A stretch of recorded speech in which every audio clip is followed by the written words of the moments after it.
जय हिंद, वंदे मातरम। स्वागत है आप सभी का गुरुजी वर्ल्ड एग्जाम स्टडी प्लेटफॉर्म में। उम्मीद है आप और आपका परिवार बेहतरीन और उम्दा होगा।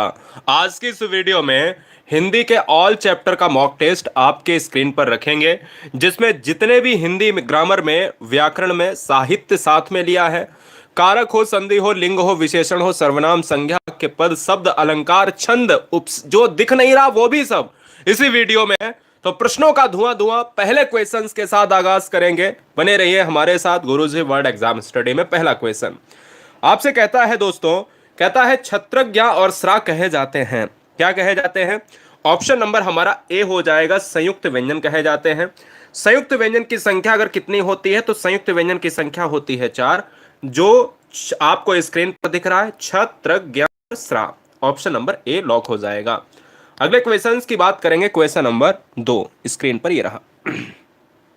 चलिए देखिए दोस्तों, क्वेश्चन क्या कहता है। क्वेश्चन ये कहता है दोस्तों कि पा वर्ग का उच्चारण स्थान क्या है। जो बच्चे यहां पर पढ़ नहीं रहे हैं, जो बच्चे सिर्फ चैट सेक्शन में आते हैं और क्लास शुरू होते ही वापस यहां पर बाय बाय करते हैं, उन सभी के लिए हमने एक पैमाना बहुत अच्छा निकाला है कि उनको आउट करेंगे। जो क्रीम बचेगी उनको पढ़ाएंगे, उनको ही सिलेक्शन यहाँ पर मिलेगा। भले ही जैसे नहीं, एक बेंच पर कोई भी अध्यापक पढ़ाता है, एक बेंच पड़ी हुई है, उस पर एक बच्चा बैठा हुआ है, ऐसे पढ़ाऊंगा। कम पढ़ाऊंगा, सॉलिड पढ़ाऊंगा, बहुत डिटेल में पढ़ाऊंगा और मजेदार तरीके से सिलेक्शन होगा।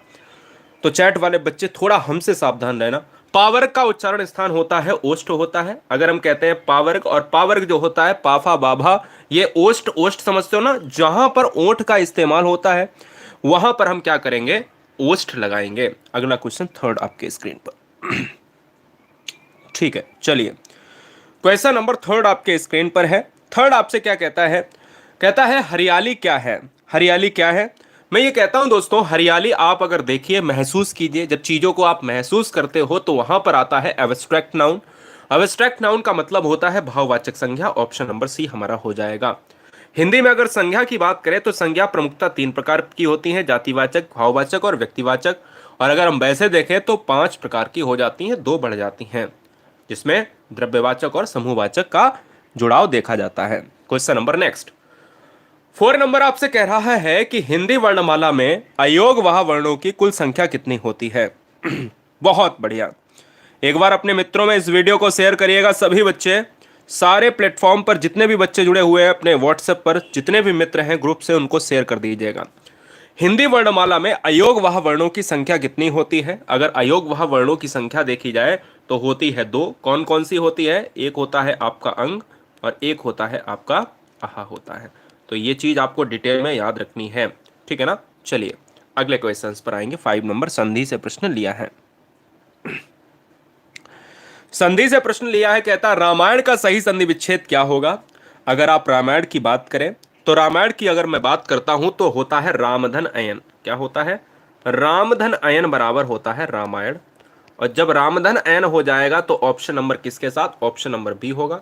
संधि की बात करें तो संधि क्या स्वर होगी? कमेंट कीजिए। तो फिलहाल इस क्वेश्चन का आंसर होगा बी। साथ ही साथ अगर संधि की बात हुई है तो संधि क्या है? संधि वो है जो वर्णों के मेल से बनती है। संधि के प्रकार कितने होते हैं? संधि के प्रकार होते हैं 3 होते हैं, स्वर, व्यंजन और विसर्ग। अगला क्वेश्चन है 6 नंबर आपके स्क्रीन पर है।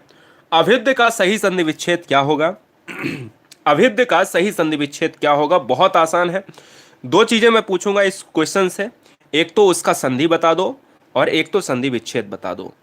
देखो दोस्तों, अभिद्य की बात करें तो एक तो जब भी कोई भी आधा वर्ड लटका होता है यारा लावा पर तो वो अभी हो जाता है। तो अभी जहां पर होगा तो वो ये वाले ऑप्शंस नहीं आएगा। और जब ऊ होगा तो उदय साथ में आएगा, तो उदय वाला ऑप्शंस मतलब ये हो जाएगा, ऑप्शन नंबर बी होगा। और साथ ही साथ आपको मैं बता देता हूं ये स्वर संधि का पार्ट है। और स्वर में कौन सा है? स्वर में आपका यड़ संधि पार्ट देखा जाता है। अगला क्वेश्चन, अब देखिए क्वेश्चन नंबर 6-7 क्या कहता है। अध्ययन में कौन सी संधि है? बहुत अच्छा प्रश्न है। चलो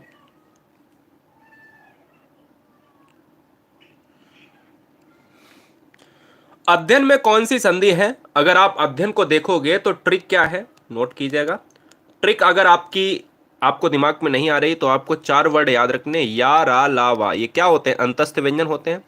अंतस्थ व्यंजन के ऊपर कोई आधा वर्ण लटका हो, देखिए या के ऊपर आधा वर्ण धा लटका हुआ है, तो दुनिया का कोई आधा वर्ण इन चार अक्षरों के ऊपर अगर लटका है तो वो यड़ संधि का उदाहरण होता है दोस्तों। इसलिए इस क्वेश्चन नंबर 7 का जो आंसर जाएगा वो सी ऑप्शन हो जाएगा।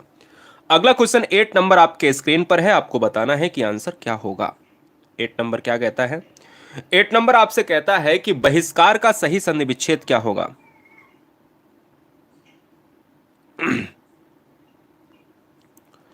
देखिए, बहिष्कार का सही संधि विच्छेद क्या है, तो बहिष्कार कैसी संधि है, एक क्वेश्चन यह बनता है। बहिष्कार एक विसर्ग संधि है। कैसी है? विसर्ग संधि है। बहिष्कार एक विसर्ग संधि है। बहिष्कार को देखा जाए तो बही धनकार होता है और बही धनकार के साथ ऑप्शन नंबर ए लॉक हो जाएगा। क्लियर है? विसर्ग का इस्तेमाल कब होता है? जब स्वर और व्यंजन साथ में मिलते हैं तब विसर्ग का निर्माण होता है। अगले क्वेश्चंस पर आएंगे 9 नंबर। सब्सक्राइब करने के साथ नए बच्चे अपना डिस्ट्रिक्ट जरूर कमेंट करें कि गुरुजी वर्ड एग्जाम स्टडी प्लेटफॉर्म में ये रोज रात 8 बजे चलती है क्लास, आप सभी के लिए कंटिन्यू होगी। और मैं आपको बता देता हूं कि डिस्ट्रिक्ट जरूर कमेंट करें जो नया बच्चा जुड़ रहा है, नई बहन, नया भाई। नेक्स्ट, अंजनी सुत में कौन सा समास है? अंजनी सुत, अंजन के पुत्र। अब सुत का मतलब होता है पुत्र और सुता का मतलब होता है पुत्री। अब जहां पर अंजन सुत की बात हो जाएगी तो हम ये कहेंगे कि हो जाएगा वो बहुब्री समास। क्यों हो जाएगा? क्योंकि अर्थात हनुमान की बात हो रही है, जहां पर हनुमान जब वर्ड लिखा हुआ नहीं लेकिन दूसरे अर्थ में हनुमान आ रहा है तो वहां पर बहुब्री समास हो जाएगा। और याद ये रखना है दोस्तों कि समास के जो प्रकार होते हैं वो एग्जाम में भी पूछे जाते हैं। तो टाइप्स कितने होते हैं? 6 प्रकार के होते हैं। और आपको यह भी याद रखना है कि समास के प्रकार के साथ साथ समास कैसे बनता है, तो पदों या शब्दों के योग से बनता है। आंसर हमारा ऑप्शन नंबर सी जाएगा। अगला 10 नंबर आपके स्क्रीन पर है, आपको यहां पर जवाब देना है। कहता है कि निम्नलिखित में किस शब्द में बहुब्री समास नहीं है? बड़ा अच्छा प्रश्न है। बहुब्री समास नहीं है, बहुत बढ़िया प्रश्न है। अब ध्यान देना है दोस्तों इस क्वेश्चन में कि ऑप्शंस में आप दशानन देखो, मृत्युंजय देखो, पंचवटी देखो, क्या ना? हाँ बिल्कुल, हम बीपीएससी को हम पूरी तरीके से हम उस पर कवर करेंगे, टेंशन मत लीजिएगा। अभी क्वेश्चन कीजिएगा, उसके लिए एक शेड्यूल हम तय करेंगे। हिंदी तो आपकी 8 बजे से हो जाएगी, कोई दिक्कत नहीं, लेकिन उसके लिए स्पेशल वे में हम चीज़ों को चलाएंगे। अभी फिलहाल 10 नंबर देखिएगा। कहता है कि निम्नलिखित में किस शब्द में बहुब्री समास यहां पर नहीं है? दशानन में क्या है? बोलो सर है, अर्थात रावण। मृत्युंजय में जो मृत्यु पर जय प्राप्त करता है, अर्थात कौन? कमेंट कीजिएगा। पतझड़, जो बच्चा पतझड़ मार रहा है उन सभी को बताना चाहेंगे कि पतझड़ में क्या होता है कि पतझड़ भी दोस्तों होता है आपका बहुब्री, लेकिन पंचवटी इस क्वेश्चन का आंसर हो जाएगा। इसमें बहुब्री ना होकर इसमें द्विगु होगा। अब बच्चा कहेगा सर पतझड़ में क्यों नहीं? पतझड़ का मतलब होता है जिस ऋतु में पत्ते झड़ते हैं, अर्थात पतझड़, तो ये हो जाता है बहुब्री समास। ये मृत्युंजय भी बहुब्री समास, दशानन भी बहुब्री, ये जाता है आपका द्विगु के साथ। अगला क्वेश्चन 11 नंबर। 11 नंबर कहता है कि इनमें किस शब्द का विलोम अगम है? अगम। अब आपसे मैं पूछता हूं दोस्तों, अगम की बात अगर की जाए, क्या ना, अगम की बात अगर की जाए तो अगम का मतलब क्या होता है? तो अगम का मतलब जानने से पहले आप जान लो कि इसका विलोम क्या होता है। अगम का मतलब होता है, अगम का जो है विलोम होता है यहां पर सुगम होता है। अगर आप अगम का अर्थ की बात करते हो, जो कहीं ना कहीं हम कहते हैं ना चलने वाला, दुर्गम। सुगम का मतलब क्या होता है? अगम का मतलब दोस्तों होता है दुर्गम, ऐसे समझ लो। और जो ना चलने वाला हो और जो चलने वाला हो, जो आसानी से हो जाए, वो सुगम है। अगला क्वेश्चन है 12 नंबर। आवश्यकता से अधिक धन का त्याग कहलाता है। अगर आवश्यकता से अधिक धन का त्याग करोगे तो वो क्या कहलाएगा? बड़ा अच्छा प्रश्न है, इंटरेस्टिंग क्वेश्चन है। एक है अपरिग्रहण, एक है अपरिग्रह, ध्यान दीजिएगा, और एक है इंद्रिय निग्रह और एक है परिग्रह। जब आप महात्मा बुद्ध पढ़ते हो तो वहां पर एक शब्द यूज होता है अपरिग्रह। तो जब आवश्यकता से अधिक धन को त्यागते हैं तो अपरिग्रह, जहां पर धन का लोभ नहीं, लालच नहीं होता है, वहां एक प्रयोग होता है जिसका नाम है अपरिग्रह है दोस्तों। इसलिए 12 नंबर का जो आंसर है दोस्तों वो बी फॉर ब्रिलियंट जाएगा। नेक्स्ट क्वेश्चन गुरुजी वर्ड एग्जाम स्टडी की स्क्रीन पर 13 नंबर कहता है कि का, गा, जा और फा ध्वनियां किसकी हैं? कमेंट कीजिएगा दोस्तों। ये का, गा, जा, फा जो ध्वनियां हैं, ये जो आपका नीचे नुक्ता लगा हुआ है, ये सभी नुक्ता में आपका अरबी फारसी दिखता है। ये नवीन विकसित ध्वनियां हैं, ये अरबी फारसी जो है ध्वनियों के अंतर्गत आती हैं, इसलिए राइट आंसर बी जाएगा। क्लियर है? बहुत तेजी से 14 बहुत इंपॉर्टेंट क्वेश्चन, बहुत आसान प्रश्न। चैप्टर का नाम गिनाता हूं, चैप्टर का नाम है उपसर्ग। उपसर्ग क्या होता है? जो शब्द के पूर्व में लगता है, ध्यान दीजिएगा, जो में लगता है वही उपसर्ग है, शब्द के आगे लग जाए वो उपसर्ग है। ठीक है। अब अत्याधुनिक में क्या आप संधि करोगे? तो अत्याधुनिक में धन आधुनिक करोगे, तो अति क्या है? आधुनिक के आगे अति लगा है, तो अति क्या है? उपसर्ग है, तो इसलिए इस क्वेश्चन का आंसर बी हो जाएगा। और यही उपसर्ग का उल्टा क्या होता है? उपसर्ग का उल्टा होता है प्रत्यय। प्रत्यय क्या लगता है? शब्द के पीछे जुड़ता है, तो जो शब्द के पीछे जुड़े तो वो प्रत्यय। नेक्स्ट क्वेश्चन, तेज गति से, जितनी तेज गति से आप इस क्वेश्चन का आंसर दो, अगले क्वेश्चन पर हम बढ़ेंगे। वैदेही वनवास किसकी रचना है? सबसे ज्यादा पूछी जाने वाली रचनाओं में से एक, बेसुमार वैदेही वनवास। क्या क्लियर नहीं दिख रहा है क्या? एक बार कमेंट कीजिएगा, या अपनी स्क्रीन की बात करें। सर वॉइस फंस रही है, चेक कर लेते हैं। अभी क्लियर है? ठीक है। हाँ, वैदेही वनवास की बात करें तो वैदेही वनवास जो है किसकी रचना है? तो ये है अयोध्या सिंह हरिऔध की है, ऑप्शन जाएगा बी के साथ। मैथिली शरण गुप्त को कहा जाता है हिंदी का प्रथम राष्ट्र कवि, यानी हिंदी का अगर राष्ट्र कवि पूछा जाए तो मैथिली शरण गुप्त को कहा जाता है। करें तो इनको भी राष्ट्र कवि कहा जाता है, लेकिन इनको द्वितीय राष्ट्र कवि। और अगर मैं बात कर लेता हूं दोस्तों, यहां पर मैथिली शरण गुप्त की प्रमुख रचनाओं ने देखी होगी, है ना, तो ये भी आपको याद रखना है। तो फिलहाल इस क्वेश्चन का जो right answer option number B. अगला क्वेश्चन, अभी क्वेश्चन थोड़ा सा क्या है, नेटवर्क इशू हो रहा है, मुझे ऐसा लगता है, मुझे ऐसा प्रतीत हो रहा है, मुझे ऐसा प्रतीत हो रहा है। चलिए मैं देख लेता हूं।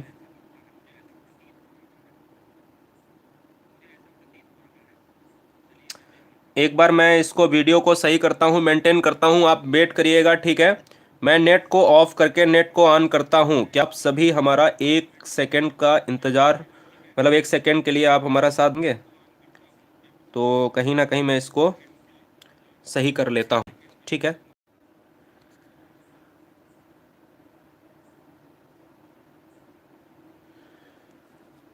अभी बताइए, क्लियर है कि निम्नलिखित में संयुक्त व्यंजन कौन सा नहीं है? अगर आप संयुक्त व्यंजन की बात कर रहे हो तो कौन सा नहीं होगा? तो ऑप्शन जाएगा हमारा किसके साथ? Option number B. कितने होते हैं? तो मैंने कहा 4 होते हैं। वो कौन है? छत्रज्ञ, ज्ञ और श्रा होते हैं, जिसमें आपको एक दिख रहा है, ये दिख रहा है, ये दिख रहा है, एक और होता है जो श्रा देखने को मिलता है। फिलहाल अगले क्वेश्चन पर बढ़ेंगे। क्वेश्चन आता है 17 नंबर, और 17 नंबर आपसे क्या कहता है, ध्यान दीजिएगा।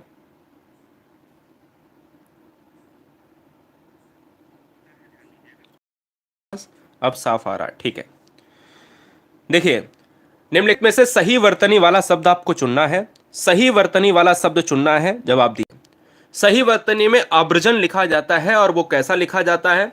एक है आ, जो एक क्या होता है, जो एक उपसर्ग होता है, और व्रजन में ऑप्शन नंबर बी के साथ हम लॉक करेंगे। फिलहाल नेक्स्ट क्वेश्चन पर बढ़ेंगे, क्वेश्चन नंबर 18। ये आपके आईक्यू को चेक करेगा और आपका आईक्यू बताएगा कि कौन सा ऑप्शन सही होगा। जरा जवाब दीजिएगा। तो ये वीडियो में अब बच्चे चले जाएंगे क्योंकि कनेक्शन लॉस हो चुका था। कोई बात नहीं, हमने क्या बोला, बाद में कुछ बच्चे देखेंगे, कोई दिक्कत नहीं है। बस क्या ना, आप एक बार शेयर कर दीजिए जो बच्चे अब जा चुके हैं। वीडियो को लाइक एक साथ में करना, जो भी बच्चा करे एक साथ में करना।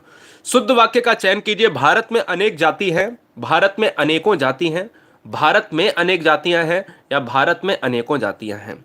अब देखिए, अनेकों वर्ड नहीं लगेगा, भारत में अनेक जातियां हैं, इससे बेस्ट ऑप्शन नहीं हो सकता है। अनेकों वर्ड कोई नहीं होता है, क्योंकि अनेक तो पहले से ही प्लूरल है, तो अनेक को अनेकों लगाकर हम ये ऑप्शंस तो पहले से काट देंगे। अब अनेक के साथ क्या आएगा? हमेशा प्लूरल के साथ प्लूरल प्लूरल आएगा, और प्लूरल के साथ हम कह सकते हैं कि बहुवचन, यानी ऑप्शन नंबर जातियों के साथ, जातियों के साथ, सी के साथ लॉक करेगा। तो प्लूरल के साथ प्लूरल आएगा। क्वेश्चन नंबर 19, पीने की इच्छा रखने वाला क्या होगा? पीने की जो इच्छा रखता है दोस्तों, वो उसके लिए हम क्या ऑप्शंस को लॉक करेंगे?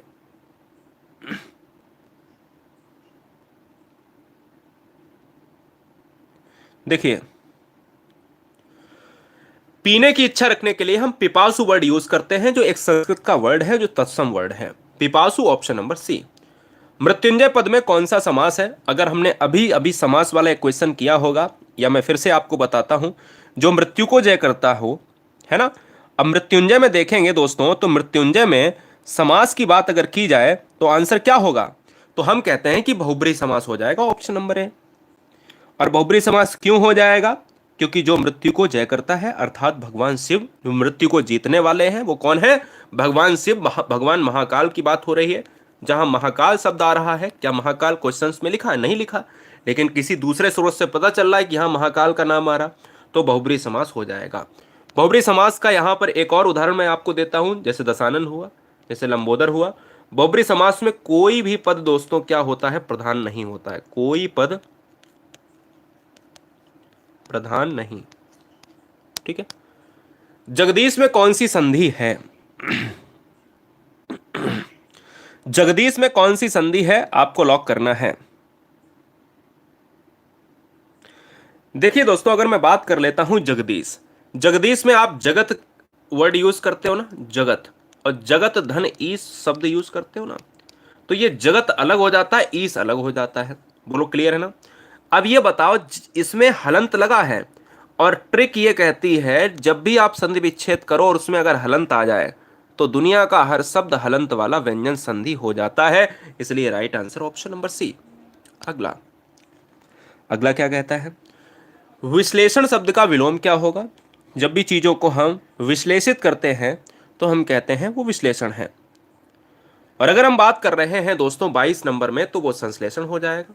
22 नंबर का जो आंसर है वो सी ऑप्शन हो जाएगा। अगले क्वेश्चन पर आएंगे 23 नंबर। 23 नंबर देखिए, निम्नलिखित में हिंदी भाषा की जो लिपि है वो क्या है? हिंदी भाषा की जो लिपि है वो क्या है? ग्रीक है, देवनागरी है, रोमन है, आरमाइक है। अगर हम हिंदी भाषा की बात करें तो एक चिंदी सा प्रश्न है, देवनागरी लिपि में लिखा जाता है। आर्टिकल 343 से लेकर 342, 343 से लेकर 351 तक जाता है। और मैं ये कहता हूं कि भारत में जो हिंदी होगी वो क्या है? राष्ट्रभाषा ना होकर राजभाषा होगी।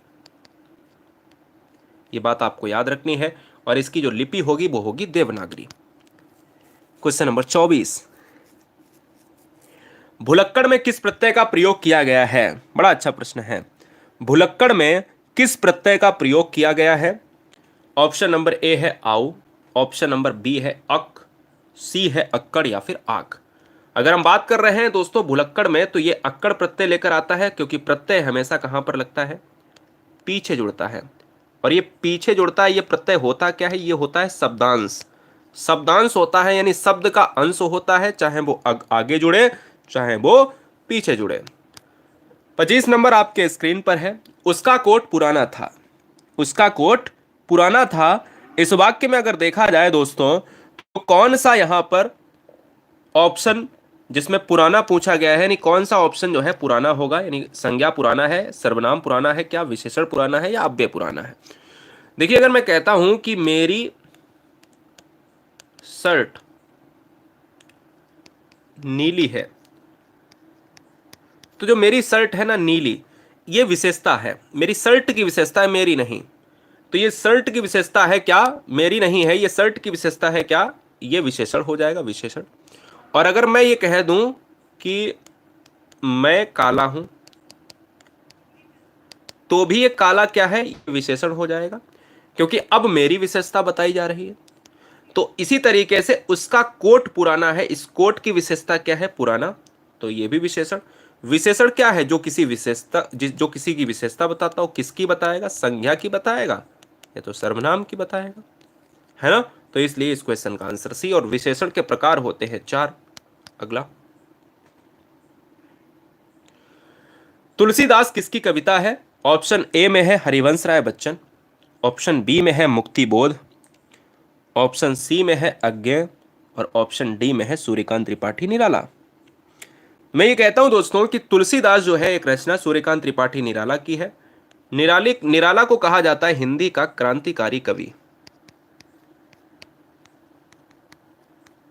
ठीक है ना। इसलिए इस क्वेश्चन का जो आंसर है वो ऑप्शन नंबर हमारा क्या हो जाएगा? डी लॉक हो जाएगा। बढ़ेंगे 27 नंबर। शायद इस क्वेश्चन को हम करा चुके हैं, लेकिन एक बार फिर से कर लीजिए, कनेक्शन वहां पर कटा हुआ था।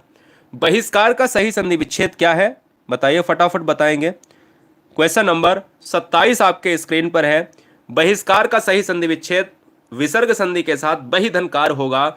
इसकार कोई शब्द नहीं होता है, बहिष कोई शब्द नहीं होता और बहिर कोई शब्द नहीं होगा, इसलिए right answer option number A और विसर्ग संधि के साथ इस क्वेश्चन को यहां पर समाप्त करेंगे। 28 नंबर बहुत इंपॉर्टेंट क्वेश्चन है, यहां से दो क्वेश्चन बनेंगे। एक तो बनेगा कि प्राग ऐतिहासिक का अर्थ बता दो, फटाफट अर्थ बता दो, और एक बनेगा कि इसका उपसर्ग क्या होगा। कोई बताएगा? प्राग ऐतिहासिक का अर्थ बहुत कम लोग जानते होंगे, जो हमसे पढ़े हैं या किताबों में पढ़े हैं, जिनको अच्छा ज्ञान है उन्हें पता है। प्राग ऐतिहासिक का मतलब होता है जो इतिहास के पूर्व का समय हो। इतिहास के पूर्व का समय प्राग ऐतिहासिक कहलाता है। इसका उपसर्ग होगा बी ऑप्शन, प्राग होगा। अब प्राग ऐतिहासिक का मतलब होता है जो चीजें लिखित रूप में ना हो, लिखित रूप में ना हो, सुना है सब। जो सुना है कि यहां पर एक भूत रहता है, मतलब मैं अब बता रहा हूं आपको, इसको प्राग ऐतिहासिक नहीं कहूंगा, लेकिन मैं ये कह रहा हूं कि जैसे एग्जांपल लेता हूं, यहां पर एक भूत रहता है। बोला किसने बताया? बोला मेरे दादा ने बताया था, है ना। इसी तरीके से इतिहास के पहले जो समय था वो था प्राग ऐतिहासिक, जिसमें चीजें लिखित रूप में नहीं थी। और इतिहास किसे कहा जाता है, ऐतिहासिक काल किसे कहा जाता है, जिसमें लिखित रूप में चीजें विद्यमान हो। 29 नंबर, अलंकार में किस उपसर्ग का प्रयोग किया गया? अलंकार में देखा जाए तो कई बार हमने अपनी वीडियो में बताया है, अलंकार जो अलम से बना हुआ है, अलम, और अलम धनकार होता है। क्या है? अलम धनकार। मैं इसको सही से लिखता हूं, अलम धनकार बराबर अलंकार। और ये अलम का मतलब क्या होता है? आभूषण होता है। और आभूषण जब होता है तो ऑप्शन नंबर डी होगा। 30 नंबर आपके स्क्रीन पर है, आपको लॉक करना है। जिनका उच्चारण ऊपर के दांतों पर जीभ लगाने से होता है उन्हें क्या कहा जाता है? जीभ लगाने से होता है दोस्तों, बताइए हम क्या करेंगे। अगर आप जीभ लगाने से होता है तो मैं ये कहता हूं कि उनको दांत के संबंधित ऑप्शंस ढूंढना होगा, और जब हम दांत के संबंधित ऑप्शंस ढूंढेंगे तो दंते होगा। भाई सिंपल सी बात है। और दंत में क्या आ जाएगा? ता आ जाएगा, था आ जाएगा, दा आ जाएगा, धा आ जाएगा, ना आ जाएगा। अब सबको बोल के देखिए, देखिए ऊपर आपकी जीभ टच हो रही, बोलिए ता, था, दा, धा और ना, है ना। प्रयोग करके, हिंदी को मैं प्रयोग करके पढ़ाता हूं, इसलिए आप कहते हो ना बहुत आसान है। अगले क्वेश्चंस पर आएंगे।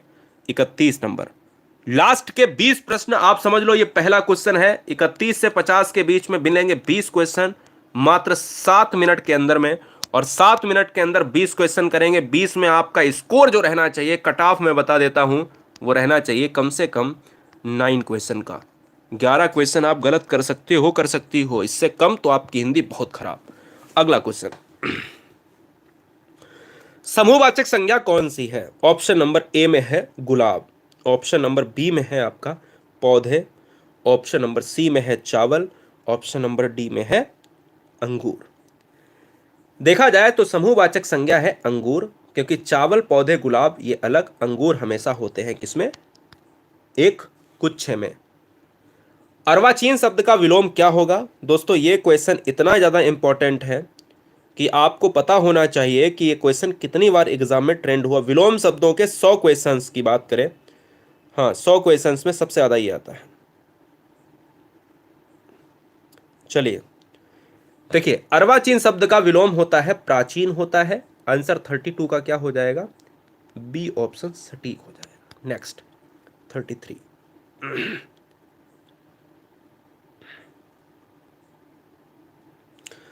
33 देखिएगा, गौशाला में कौन सा समास? अच्छा, किसके लिए गौशाला? गायों के लिए शाला। शाला का मतलब जो घर होता है, जो आलय होता है, जहां पर गाय विश्रामित अवस्था में देखी जाती हैं, रहती हैं, तो हम कहते हैं गायों के लिए शाला, तो हम कहेंगे तत्पुरुष। कौन सा? संप्रदान तत्पुरुष। और यार ऑप्शन याद रखिएगा बी हो जाएगा। जब समास की बात आती है तो तत्पुरुष में द्वितीय पद उत्तर पद प्रधान होता है। अगला क्वेश्चन स्क्रीन पर 34, अगर मैं बात कर लेता हूं दोस्तों, किस शब्द में इत प्रत्यय आया है? कौन से ऑप्शंस में इत प्रत्यय आया है? प्रत्येक, प्रोत्साहित, उपस्थिति, निश्चित। बताइए। अगर मैं बात कर लेता हूं इस क्वेश्चन में, तो आप यही कहोगे सर कि जो इत प्रत्यय है ना, वो प्रत्येक में तो आ ही नहीं सकता किसी भी कीमत में। अब ऑप्शंस नंबर बी और सी और डी में देखा जाए 34 नंबर में, तो यहां पर प्रोत्साहित में आ सकता है, बात बाकी नहीं, क्योंकि प्रोत्साहन से बना हुआ है प्रोत्साहित, और इत प्रत्यय लगाकर बनाया गया। पुस्तक क्या है 35 नंबर, पुस्तक क्या है? देखिए, जब हम बात कर रहे हैं दोस्तों पुस्तक की, तो पुस्तक जो है हमेशा स्त्रीलिंग है, क्योंकि हम कहते हैं किताब गिर गई, पुस्तक गिर गई, किताब बहुत मोटी है, कभी बोला किताब मोटा है ना, कैसे पढ़ेंगे? तो किताब हमेशा अच्छी है बोलते हैं, किताब बहुत खराब है। इस तरीके से ये स्त्री बोधत्व की बातें हैं। स्त्रीलिंग होगा इसलिए क्योंकि उसमें स्त्री का बोधत्व है। 36 आपके स्क्रीन पर है। 36 कहता है कर्म भूमि के लेखक कौन है? जब आप कर्म भूमि की बात करें, यहां पर देखा जाए तो कर्म भूमि जो है क्या है, इसके प्रेमचंद्र ऑप्शंस में ए लॉक होगा। प्रेमचंद्र ने कफन को लिखा है, मैंने कई बार आपको बताया है, नहीं बताया है समझ लीजिएगा। ईदगाह को लिखा है, कफन के साथ गोदान को लिखा है, कफन के साथ गवन को लिखा है, और इसके साथ ही साथ कर्म भूमि को लिखा है। अगले क्वेश्चंस में आइए 37 नंबर।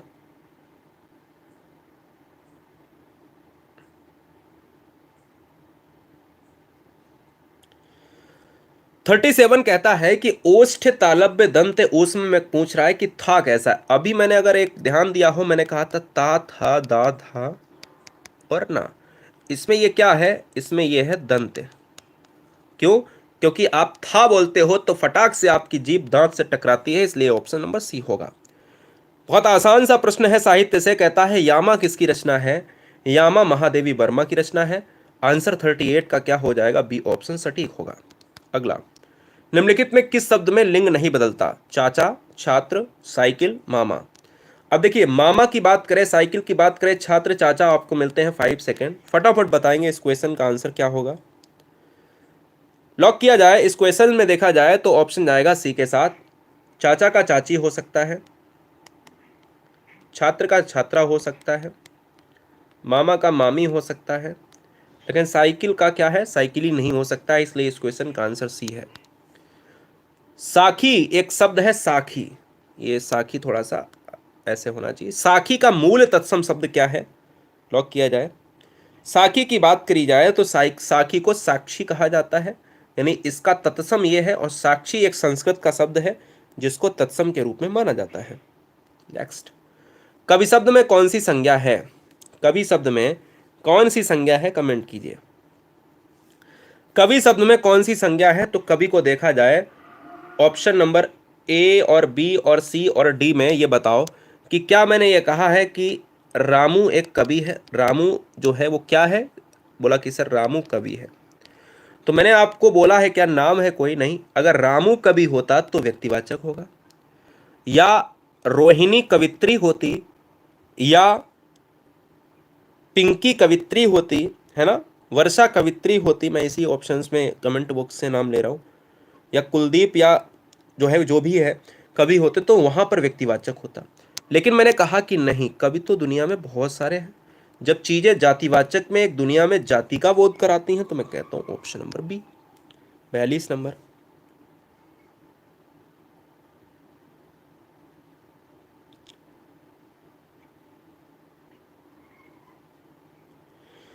ऋजुता का सही विलोम होता है वक्रता होता है। ऋजुता का उल्टा विपरीत क्या होता है? वक्रता होता है, इसलिए इस क्वेश्चन का आंसर बी हो जाएगा। 43 नंबर में देखेंगे कि निम्नलिखित में कौन सा शब्द स्त्रीलिंग नहीं है। स्त्रीलिंग का मतलब समझते हो? जो स्त्री का बोधत्व कराए, जिसमें आप फीमेल साउंड देखेंगे, जैसे शाम होती है, रात होती है, आंखें खुलती हैं, ये स्त्रीलिंग। लेकिन हमें पूछा है नहीं है, ये कलेवा हो जाएगा इस क्वेश्चन का आंसर। कलेवा ये पुल्लिंग शब्द है। अगले क्वेश्चंस पर आएंगे। 44 नंबर, दुराचारी का विलोम क्या होता है? दुराचारी का विलोम क्या होगा?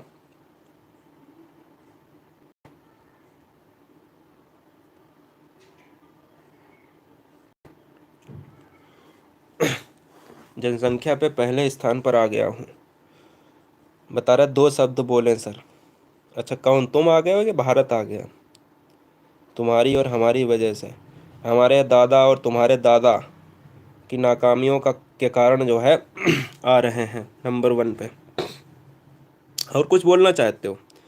तुम्हारे दादा और हमारे दादा की नाकामियों की वजह से भारत नंबर 1 जनसंख्या के स्थान पर, 44 नंबर।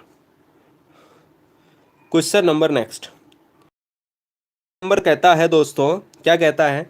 दुराचारी का अंश में दुष्ट प्रवृत्ति वाला, सदाचारी, पूजनीय या परमेश्वरी। अगर ऑप्शन नंबर बी की बात करें तो बिल्कुल सही है। अगले क्वेश्चंस की बात करेंगे। Question number next.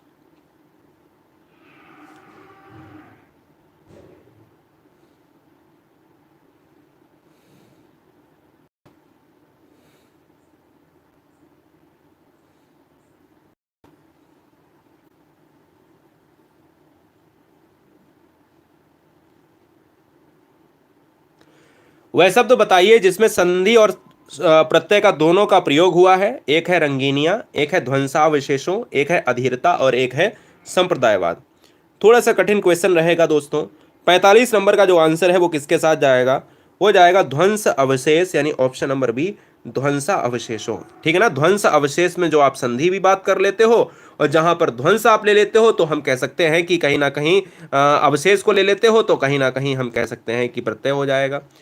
ईश्वर तुम्हें सफलता प्राप्त करे, सबसे very very most important question है। कहता है ईश्वर तुम्हें सफलता प्राप्त करे। हम कहते हैं कि जब भी तुम्हारे लिए कोई क्या माना जाए, मांगा जाए, तुम्हारे लिए तुम्हें कोई आशीष दे, तुम्हें कोई वरदान दे, तुम्हें कहे कि दीर्घायु हो, तुम्हारी यात्रा सफल हो, तुम्हें कोई आशीर्वाद दे अगर, तो तुम हमेशा उसमें इच्छावाचक मारना। वो बोले तुम्हारा काम ये बन जाए, भगवान तुम्हारा भला करे, ईश्वर करे तुम बहुत पढ़ो लिखो, ईश्वर करे तुम्हारी जल्दी नौकरी लगे, है ना? ऐसा होता है ना, बहुत लोग बोलते हैं। तो उसमें हमेशा इच्छावाचक। कैसे याद करोगे? इच्छावाचक याद करना बड़ा आसान है कि सामने सामने वाला चाहता है कि तुम्हारी चीजें अच्छी हों, भले ही वो अंदर से बुरा चाहता है, लेकिन वो चाहता है उसकी या तो बुरी होंगी या तो अच्छी होंगी। अगला, निम्नलिखित में कौन सा सदैव बहुवचन में ही प्रयुक्त होता है? अगर आप बहुवचन की बात करेंगे तो वचन में क्या क्या प्रयोग होगा? जैसे दर्शन, मन और पराठा। अब पराठा है तो वो तो है, पराठे है दोस्तों तो बहुवचन है। अब मन की बात करें, दर्शन हमेशा एक वचन में। सितार जो है क्या, अब ध्यान दीजिएगा, सितार और दर्शन, सितार और दर्शन, थोड़ा सा ध्यान देना है। हाँ जी, बहुत बढ़िया, कनेक्शन तो ठीक है, क्लियर है। अब देखो यहां पर जो सितार है वो क्या है? सितार तो एक वादक यंत्र है। दर्शन क्या है? दर्शन और आंसू की बात करें तो इसका प्रयोग एक वचन में ना होकर बहुवचन में होता है। आश्चर्यचकित की बात करें या आश्चर्य शक्ति की बात करें तो इसमें प्रयुक्त समास क्या है? तो आश्चर्य शक्ति। आश्चर्य शक्ति कैसी शक्ति? आश्चर्यचकित कर देने वाली शक्ति। जहां पर विशेषण पद, जहां पर विशेषता का वर्णन होता है वहां कर्मधारय होगा। और सेकेंड लास्ट क्वेश्चन 49 नंबर में आप सभी का स्वागत है। है त्रिभुवन में कौन सा समास होगा? मैंने कहा कौन सा? बोले त्रिभुवन। बोले सर कैसे? मैंने कहा 3। बोले क्या भवन? बोले क्या सर? द्विगु समास। Option number T. अगला क्वेश्चन आपके स्क्रीन पर है 50 नंबर। गस्त शब्द का अर्थ क्या होगा? गस्त शब्द का अर्थ क्या होगा? थैंक यू सर, मेरा वर्ग 3 में सिलेक्शन हो चुका है, क्वालिफाइड हो चुकी, बहुत बढ़िया, हिंदी लिटरेचर से, बहुत शुभकामनाएं। क्वेश्चन नंबर 50, गस्त शब्द का जो अर्थ होता है वो होता है कहीं ना कहीं घूमना होता है। क्या मैं कहता हूं? क्या घूमना होता है? दिमाग लगाइए। अब देखिए घूमना होता है, बिल्कुल हम कहते हैं ना गस्त हो रही, पुलिस घूम रही है, गस्त लगा रही है। जाना दौड़ना समझना नहीं, क्योंकि गस्त का मतलब होता है, पुलिस गस्त तब लगाती है जब व्यवस्थाएं खराब होती है या चोर संबंधी, डकैती संबंधी कोई भी यहां पर चीजें ना हो, वहां पर इस चीज को किया जाता है। सब्सक्राइब कर ले राष्ट्रहित में गुरुजी वर्ड एग्जाम स्टडी प्लेटफॉर्म को। मैं उम्मीद करता हूं कि आपने इस वीडियो को एंजॉय किया होगा। टेलीग्राम से जरूर जुड़े, सर्च करें GURUJI एक स्पेस WORLD, स्पेलिंग को सही से आप इस तरीके में, जो स्पेस है वो स्पेस दें, इस तरीके में लिखें WORLD में, ऐसा लोगो मिलेगा यहाँ पर टिक वाला, ज्वाइन कर लीजिए। जल्दी ही आपके लिए सारी चीज़ें होंगी। मैं बहुत अच्छे से लेवल बहुत लेवल अच्छा होगा, टेंशन ना लीजिए। Love you guys, thanks for watching video Guruji word exam study. Vande Mataram.